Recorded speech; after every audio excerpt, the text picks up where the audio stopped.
ನಮಸ್ಕಾರ. ನಾನು ನಿಮ್ಮ ಭಾಗ್ಯನಾರಾಯಣ ಬೊಗ್ಗವರಪು. ನೀವು ನೋಡ್ತಾ ಇದ್ದೀರಿ ಸುದ್ದಿ ಸರ್ಕಲ್.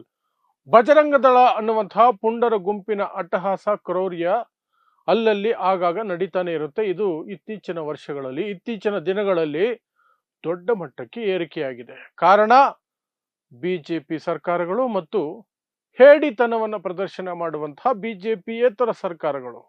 ಹಿಂದುತ್ವದ ಹೆಸರಿನಲ್ಲಿ ಇವರು ಏನ್ ಮಾಡಿದ್ರು ನಡೆಯುತ್ತೆ ಅನ್ನುವಂತಹ ದುರಹಂಕಾರದಲ್ಲಿ ಎಲ್ಲಿ ಯಾರನ್ನ ಬೇಕಾದರೂ ಏನು ಬೇಕಾದರೂ ಮಾಡ್ತೀವಿ ಅನ್ನುವಂತಹ ಕ್ರೌರ್ಯ ಮೆರೀತಾ ಇರೋದು ಮಾತ್ರ ದಿನ ಬೆಳಗಾದ್ರೆ ವರದಿ ಆಗ್ತಾನೆ ಇದೆ. ಈಗ ಮತ್ತೊಂದು ವರದಿ ಬಂದಿದೆ. 8 ಜನ ಬಂಗಾಳಿ ಮಾತನಾಡುವಂತಹ ವಲಸೆ ಕಾರ್ಮಿಕರನ್ನ ಛತ್ತೀಸ್ಗಢದಲ್ಲಿ ಹಲ್ಲೆ ಮಾಡಿದ್ದಾರೆ ಈ ಬಜರಂಗ ದಳ ಅನ್ನುವಂತಹ ಪುಂಡರ ಗುಂಪು. ಸೊ ಏನಿದು ಮಾಹಿತಿ ಮತ್ತು ಇದನ್ನ ವೆಸ್ಟ್ ಬೆಂಗಾಲ್ ಮುಖ್ಯಮಂತ್ರಿ ಮಮತಾ ಬ್ಯಾನರ್ಜಿ ಯಾವ ರೀತಿ ನೋಡ್ತಾರೆ ವಿವರಿಸುವಂತಹ ಪ್ರಯತ್ನವನ್ನು ಮಾಡ್ತೀನಿ.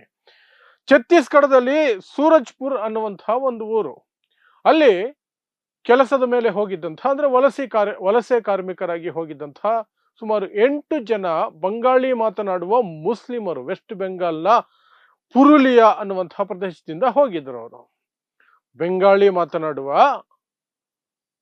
ಮುಸ್ಲಿಮರು. ಸೊ ಅರ್ಥ ಮಾಡ್ಕೊಳ್ಳಿ, ಮುಸ್ಲಿಮರು ಅನ್ನೋದು ಸಾಕು ಅವ್ರಿಗೆ, ಭಾಷೆ ಯಾವುದಾದ್ರೂ ಸರಿನೇ. ಅವರು ಒಂದು ಬೇಕರಿ ಹತ್ರ ತಿಂಡಿ ತಗೊಳ್ಳೋ ವಿಚಾರಕ್ಕೆ ಅಥವಾ ಸ್ನಾಕ್ಸ್ ತಗೊಳ್ಳೋ ವಿಚಾರಕ್ಕೆ ಏನೋ ಗಲಾಟೆ ಆಗಿದೆ. ಆ ಗಲಾಟೆಯ ಸಂದರ್ಭದಲ್ಲಿ ಅಲ್ಲಿಗೆ ಬಂದಂತಹ ಬಜರಂಗ ದಳದ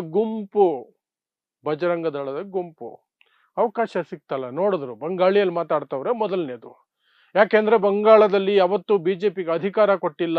ಆ ಸಿಟ್ಟು ಈ ಹಿಂದುತ್ವ ಪುಡಾರಿಗಳಿಗೆ ಇದ್ದೇ ಇರುತ್ತೆ ಯಾವಾಗ್ಲೂ ಸಹ. ಅದು ಯಾವುದೇ ಸಂಘಟನೆ ಆಗಿರಲಿ, ಹಿಂದುತ್ವದ ಹೆಸರಿನಲ್ಲಿರುವಂತಹ ಪ್ರತಿ ಸಂಘಟನೆಗೂ ಸಹ ಕೇರಳ, ತಮಿಳುನಾಡು, ವೆಸ್ಟ್ ಬೆಂಗಾಲ್ ಅಂದ್ರೆ ಅಷ್ಟು ಸಿಟ್ಟವ್ರಿಗೆ. ಯಾಕಂದ್ರೆ ಆ ಹೊಲಸುತನವನ್ನ ಅವರು ಅಲೋ ಮಾಡಿಲ್ವಲ್ಲ, ಆ ಕಾರಣಕ್ಕಾಗಿ. ಸೊ ಅಲ್ಲಿ ಸಿಕ್ತು ಚಾನ್ಸ್, ಬಂಗಾಳಿ ಮಾತನಾಡ್ತಿದ್ದಾರೆ ಅನ್ನೋದನ್ನು ನೆಪ ಮಾಡಿಕೊಂಡು ಮುಸ್ಲಿಮರು ಅಂತ ಗೊತ್ತಾದ ತಕ್ಷಣನೇ ನೀವು ಒಕ್ಕುರಮ ಬಾಂಗ್ಲಾದೇಶ ವಲಸಿಗರು, ಬಾಂಗ್ಲಾದೇಶದಿಂದ ಬಂದಿರೋರು, ನೀವು ಬಂಗಾಳಿ ಮಾತಾಡೋ ಮುಸ್ಲಿಮ್ರೆಲ್ಲ ಬಾಂಗ್ಲಾದೇಶದಿಂದ ಬಂದಿರೋರು. ಹೊಟ್ಟೆಗೆ ಅನ್ನ ತಿಂದ್ರೆ ಕಾಮನ್ ಸೆನ್ಸ್ ಇದ್ರೆ ಅರ್ಥ ಆಗುತ್ತೆ. ಬಟ್ ಇವ್ರಿಗೆಲ್ಲ ಇದು ಅರ್ಥ ಆಗಲ್ಲ. ವೆಸ್ಟ್ ಬೆಂಗಾಲ್ನ ಪುರುಲಿಯಾ ಅನ್ನುವಂತಹ ಪ್ರದೇಶದಿಂದ ಬಂದಿರುವಂತಹವರು ಕಾರ್ಮಿಕರು. ಅದನ್ನ ಪೊಲೀಸರು ಕನ್ಫರ್ಮ್ ಮಾಡಿದ್ದಾರೆ, ಛತ್ತೀಸ್ಗಢದ ಪೊಲೀಸರು. ವೆಸ್ಟ್ ಬೆಂಗಾಲ್ ಸರ್ಕಾರ ಸಹ ಕನ್ಫರ್ಮ್ ಮಾಡಿದೆ, ನಮ್ಮ ಪ್ರಜೆಗಳು, ನಮ್ಮ ರಾಜ್ಯದ ಪ್ರಜೆಗಳು ಕೆಲಸದ ಮೇಲೆ ಅಲ್ಲಿಗೆ ಹೋಗಿರೋದು ಅಂತ.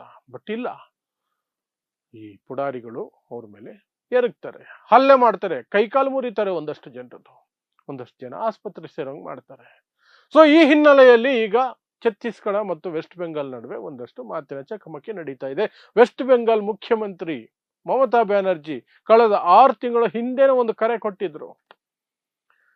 ಬಂಗಾಳದಿಂದ ಹೋಗಿರುವಂತಹ ವಲಸೆ ಕಾರ್ಮಿಕರು ದಯವಿಟ್ಟು ಬಂದು ಇಲ್ಲೇ ಜೀವನವನ್ನ ಕಟ್ಕೊಳ್ಳೋ ಪ್ರಯತ್ನ ಮಾಡಿ ಅಂತ. ಯಾಕೆಂದ್ರೆ ಚೆನ್ನೈಯಲ್ಲಿ ಒಂದು ಹಲ್ಲೆಯಾಗಿತ್ತು, ಮಹಾರಾಷ್ಟ್ರದಲ್ಲಿ ಹಲ್ಲೆಯಾಗಿತ್ತು ಬಂಗಾಳಿಗಳ ಮೇಲೆ, ಅದರಲ್ಲೂ ಮುಸ್ಲಿಂ ಬಂಗಾಳಿಗಳ ಮೇಲೆ. ಹಾಗಾಗಿ ಮಮತಾ ಬ್ಯಾನರ್ಜಿ ಅವತ್ತೇ ಕರೆ ಕೊಟ್ಟಿದ್ರು, ನೀವು ಬೇರೆ ಎಲ್ಲೆಲ್ಲೋ ಕೆಲಸಕ್ಕೆ ಹುಡುಕೊಂಡು ಹೋಗಿ ಅಪಾಯಕ್ಕೆ ಸಿಲುಕೊಳ್ಳೋದು ಬೇಡ, ಇಲ್ಲೇ ಜೀವನ ಕಟ್ಕೊಳ್ಳುವಂತಹ ಪ್ರಯತ್ನ ಮಾಡಿ, ಸರ್ಕಾರ ನಿಮಗೆ ಸಹಾಯ ಮಾಡುವಂತಹ ಪ್ರಯತ್ನ ಮಾಡುತ್ತೆ, ಏನು ಸಾಧ್ಯನೋ ಅದನ್ನು ಮಾಡ್ತೀವಿ ಬನ್ನಿ ಅಂತ ಅವತ್ತೇ ಕರೆದಿದ್ರು. ಈಗ ಈ ದಾಳಿಯ ನಂತರವೂ ಸಹ ಅದೇ ರೀತಿಯಾದಂತಹ ಕೂಗುಗಳು ಬರೋದಕ್ಕೆ ಎಲ್ಲ ಸಾಧ್ಯತೆಗಳು ಇದೆ. ಇನ್ನು ಛತ್ತೀಸ್ಗಢದಲ್ಲಿರುವಂತಹದ್ದು ಬಿಜೆಪಿ ಸರ್ಕಾರ ಬಜರಂಗ ದಳದ ವಿರುದ್ಧ ಏನಾದ್ರೂ ಉಗ್ರ ಕ್ರಮ, ಕಠಿಣ ಕ್ರಮ ಕೈಗೊಳ್ಳುತ್ತೆ ಅನ್ನೋದಾದ್ರೆ ಅದು ಸಂಪೂರ್ಣ ಸುಳ್ಳು, ಸಾಧ್ಯನೇ ಇಲ್ಲ. ಕಾಂಗ್ರೆಸ್ ಸರ್ಕಾರಗಳೇ ಆ ರೀತಿ ಮಾಡೋದಿಲ್ಲ. ಇಲ್ಲಿಲ್ವಾ ನಮ್ಮಲ್ಲಿ ಸಿದ್ದರಾಮಯ್ಯನವರ ಸರ್ಕಾರ ಸುಮ್ಮನೆ ಕಾಯ್ದೆ ಕಾನೂನು ಹೊಸದು ತರ್ತಾನೆ ಇರೋದು. ಆಲ್ರೆಡಿ ಎಷ್ಟೋ ಕಾಯ್ದೆಗಳಿದಾವೆ, ಕಾನೂನುಗಳಿದಾವೆ. ಅದರ ಅಡಿಯಲ್ಲಿನೇ ಯಾರು ದ್ವೇಷ ಬಿತ್ತುತ್ತಾರೋ, ಯಾರು ಧರ್ಮದ ಆಧಾರದ ಮೇಲೆ ಹಲ್ಲೆ ಮಾಡ್ತಾರೋ, ಭೇದ ಭಾವ ಮಾಡ್ತಾರೋ ಅವ್ರ ಮೇಲೆ ಕ್ರಮ ಕೈಗೊಳ್ಳೋದಕ್ಕೆ ನಮ್ಮ ಸಂವಿಧಾನದಲ್ಲಿ ಅಷ್ಟೆಲ್ಲ ಅವಕಾಶಗಳಿದ್ರು ಸಹ ಸುಮ್ಮನೆ ಮೂಗಿಗೆ ತುಪ್ಪ ಸುರಿಯೋಂಗೆ ಹೊಸ ಕಾಯ್ದೆ, ದ್ವೇಷ ಭಾಷಣದ ವಿರುದ್ಧ ಒಂದು ಕಾಯ್ದೆ, ಇನ್ನಂಥದ್ದು ವಿರುದ್ಧ ಮರ್ಯಾದೆಗೇಡು ಹತ್ಯೆ ವಿರುದ್ಧ ಒಂದು ಕಾಯ್ದೆ ಅಂತ ಹೊಸ ತರೋದು ಆಲ್ರೆಡಿ ಇಲ್ವಾ? ಅದು ಮಾಡಿದ್ರೆ ಇಲ್ಲಿಯವರೆಗೂ ಶಿಕ್ಷೆ ಇರ್ಲಿಲ್ವಾ? ಇವ್ರೇನಕ್ಕೆ ಹೊಸ ತರ್ತಾರೆ ಅಂದ್ರೆ ಸುಮ್ಮನೆ ವೋಟ್ ಬ್ಯಾಂಕ್ ತೋರ್ಸೋಕ್ಕೆ, ಮುಸ್ಲಿಮರಿಗೆ ದಲಿತರಿಗೆ ಕಣ್ಣೋರ್ಸೋದಕ್ಕೆ ಅಷ್ಟೇ. ಇರೋದು ಕಾಯ್ದೆನ್ನೇ ಅವರು ಜಾರಿ ಮಾಡಿದ್ರು ಸಹ ಉಗ್ರ ಶಿಕ್ಷೆ ಆಗುತ್ತೆ, ಕಠಿಣ ಶಿಕ್ಷೆ ಆಗುತ್ತೆ. ಅದು ಮಾಡೋ ಯೋಗ್ಯತೆ ಇಲ್ಲ, ಧೈರ್ಯ ಇಲ್ಲ. ಆ ಹೇಡಿತನವನ್ನು ಮುಚ್ಚಿಡೋದಕ್ಕೆ ಹೊಸ ಕಾಯ್ದೆಗಳನ್ನು ಅನೌನ್ಸ್ ಮಾಡ್ಕೊಂಡು ಕೂತಿರೋದು. ನಾವೇನೋ ಮಾಡ್ತಿದ್ದೀವಿ ಅಂತ. ಸೊ ಹಾಗಿರ್ಬೇಕಾದ್ರೆ ಬಿಜೆಪಿ ಸರ್ಕಾರ ಇರುವ ರಾಜ್ಯದಲ್ಲಿ ಏನಾದರೂ ಕ್ರಮ ಆಗತ್ತೆ ಅನ್ನೋದು ನಾನ್ಸೆನ್ಸ್. ಸಾಧ್ಯನೇ ಇಲ್ಲ. ಸೊ ಏನೋ ಸಣ್ಣ ಪುಟ್ಟ ಸೆಕ್ಷನ್ಗಳು ಹಾಕ್ಬೋದು, ಒಂದಷ್ಟು ಜನರನ್ನ ನಾಮಕೆ ವಾಸ್ತೆ ಬಂಧನ ಮಾಡಿ ಬಿಡುಗಡೆ ಮಾಡಿಕೊಳಿಸುವಂತಹ, ಜಾಮೀನು ಸಿಗೋ ಥರ ನೋಡ್ಕೊಳ್ಳುವಂತಹ ಎಲ್ಲ ಸಾಧ್ಯತೆಗಳು ಇರ್ತವೆ. ಸೊ ಈ ಪ್ರಕರಣವು ಸಹ ಅದೇ ರೀತಿ ಆಗತ್ತೆ. ಬಟ್ ಬಜರಂಗದಳ ಬ್ಯಾನ್ ಆಗಬೇಕು. ಬಜರಂಗದಳ ಸಾಕಷ್ಟು ಹಿಂಸಾತ್ಮಕ ಕೃತ್ಯಗಳಲ್ಲಿ ಪಾಲ್ಗೊಳ್ತಾ ಇದೆ ಅಂತ ಸಾಕಷ್ಟು ದೂರುಗಳಿದಾವೆ, ಸಾಕಷ್ಟು ಜನ ಒತ್ತಾಯ ಮಾಡ್ತಿದ್ದಾರೆ.